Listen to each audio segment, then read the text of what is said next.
कडून विश्रांती मिळण्याची शक्यता आहे. अपत्यंच कलत्रंच सताम संगती एवच. अपत्य म्हणजे मुलं. किती मायबापांना मुलांकडून विश्रांती आहे, किती मायबापांना मुलं अनुकूल आहेत, किती मायबापांची मुलं त्यांच्या आज्ञेत राहतात. कोणती आई आणि कोणता बाप छातीला हात लावून सांगू शकतो समाजामध्ये मी भाग्यवान आई आणि भाग्यवान बाप आहे, मला माझ्या मनासारखी मुलं आहेत. महाराष्ट्रामध्ये 1188 वृद्धाश्रम आहेत, माहिती आहे तुम्हाला. आणि वृद्धाश्रमामध्ये सामान्य शेतकरी मजुरांचे मायबाप नाही, क्लास 1.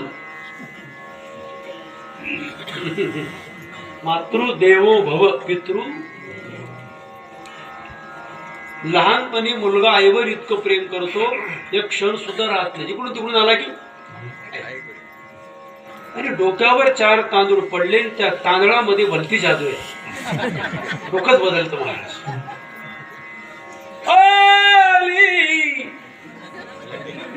लग्न घटी नाही, 25 वर्ष आई सांभाळते, आई बाजूला जाते, बाई पुढे येते. ठीक आहे, वाईट वाटतं फार.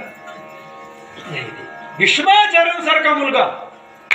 तुम्ही भागवत ऐकतात, मला सांगा आपल्या बापाला तारुण्य देणारा मुलगा भागवताने आपल्याला सांगितलंय कोण? किती वर्षापासून ऐकताय तुम्ही?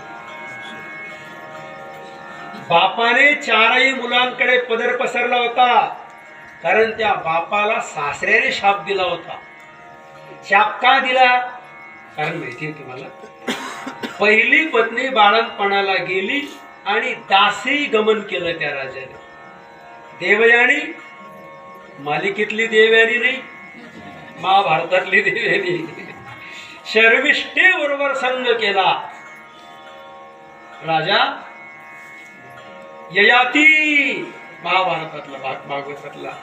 आणि सासऱ्याने शाप दिला, म्हातारा होशील. पण राजा म्हणाला, माझी पत्नी अजून तरुण आहे आणि तुम्ही मला शाप दिला तर दुःख माझ्या पत्नीलाच होईल.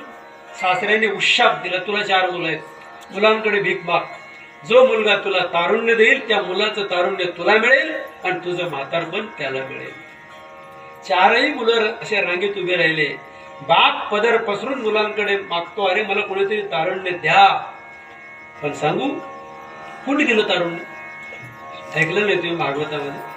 सुरुवातीच्या पहिल्या दिवशी हा विषय येऊन जातो ययाती राजाचा.